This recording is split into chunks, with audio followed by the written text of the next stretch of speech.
पहले हिंदुस्तान पाकिस्तान हुआ करता था, अब भारत इंडिया हो रहा है। कुछ इस प्रकार देश को बांटने की, देश को तोड़ने की कोशिश की जा रही है। पिछले 10 साल से निरंतर आपको हर दिन नया जुमला छोड़ दिया जाता है और आप बहस में लग जाते हैं अपने जरूरी मुद्दों की बहस को छोड़कर। कभी मेक इन इंडिया, कभी डिजिटल इंडिया, कभी स्टार्टअप इंडिया, कभी खेलो इंडिया, कभी जीतो इंडिया। इन तमाम जुमलों को देने से पहले मोदी सरकार को ये याद नहीं आया कि अंग्रेजों का दिया नाम है, ये इंडिया गुलामी का प्रतीक है। लेकिन 9 साल बाद चुनाव आते देख इनको याद आया, ओ माय गॉड, इंडिया तो अंग्रेजों का दिया नाम है, गुलामी का प्रतीक है। हम तो पहले ही कहते थे अगर इंसान पढ़ा लिखा हो तो उसको पहले समझ आ जाए, अनपढ़ों को सत्ता मत सौंपो।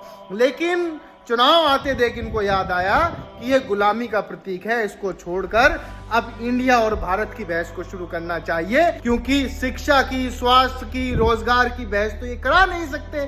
दिया हो तो बहस कराएं, अब नहीं दिया है तो कुछ ना कुछ तो नया जुमला छोड़ना पड़ेगा, ताकि आप बेफिजूल के मुद्दों की बहस में घुसकर जरूरी मुद्दों की बहस को भूल जाएं। मुझे बहुत सारे लोग ये कहते हैं कि अरे तुम तो कांग्रेसी हो, तुमने तो भारत जोड़ो यात्रा शुरू की थी, फिर भारत नाम से इतनी नफरत और इंडिया नाम का इतना बचाव। मुझे भारत नाम से नफरत नहीं है, मेरी रगों में भारत भी दौड़ता है, हिंदुस्तान भी दौड़ता है, इंडिया भी दौड़ता है। मुझे नफरत इस बात से है कि इस बेफिजूल की बहस का हिस्सा हम बने ही क्यों। और कमाल की बात यह है कि जिनको इंडिया नाम अंग्रेजों का दिया लग रहा है, उन सभी के बच्चे अंग्रेजी माध्यम में पढ़ रहे हैं और आप ना पढ़ रहे हैं, ना बढ़ रहे हैं, ना रोजगार पा रहे हैं, सिर्फ और सिर्फ बेकार की मुद्दों की बहस में घुसकर जिए जा रहे हैं, टाइम खराब किए जा रहे हैं। और मैं आपको एक चीज और बता दूं, यदि आपको लगता है कि नाम बदलने से विकास होता है, तो जब इलाहाबाद का नाम प्रयागराज हुआ, उसके बाद भी प्रयागराज में लाशें तैर रही थी कोरोना में।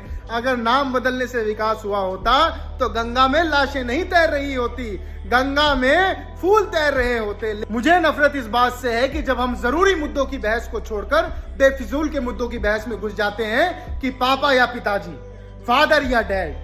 अरे जिसका जो मन है वो बोले। यदि मान लीजिए मेरे घर का नाम मोनू है और मेरा बाहर का नाम रॉबिन है, मुझे भूख लगी है, मैं अपने पिता के पास जाऊं कि मुझे भूख लगी है, और मेरा फादर ये बोले कि पहले बताओ मोनू या रॉबिन, तुम्हारा नाम बदल के मोनू रख दिया जाए या रॉबिन रख दिया जाए, तो मेरा जवाब क्या होगा कि मुझे भूख लगी है और आप मुझे नाम में उलझा रहे हैं। देश की गरीबी को छिपाने के लिए चादरें लगाई जा रही हैं, बिल्डिंगें तोड़ी जा रही हैं, झुग्गी झुपड़ी को ढका जा रहा है, और यहाँ पर बहस किस बात पे की जा रही है कि भारत या इंडिया। अरे भैया, पहले देश को इतना विकसित कर लो कि झुग्गी झोपड़ी को छिपाने की कोशिश ना करनी पड़े। देश को इतना आबाद कर लो कि लोग बेरोजगारी के लिए परेशान ना हो, महंगाई के लिए परेशान ना हो, उसके बाद आ जाना नाम की बहस को लेकर। लेकिन नहीं, क्योंकि सरकार को पता है कि ना वो गरीबी दूर कर सकती, ना वो बेरोजगारी दूर कर सकती, ना वो महंगाई दूर कर सकती, ना वो आपको अच्छी शिक्षा, अच्छा स्वास्थ्य दे सकती।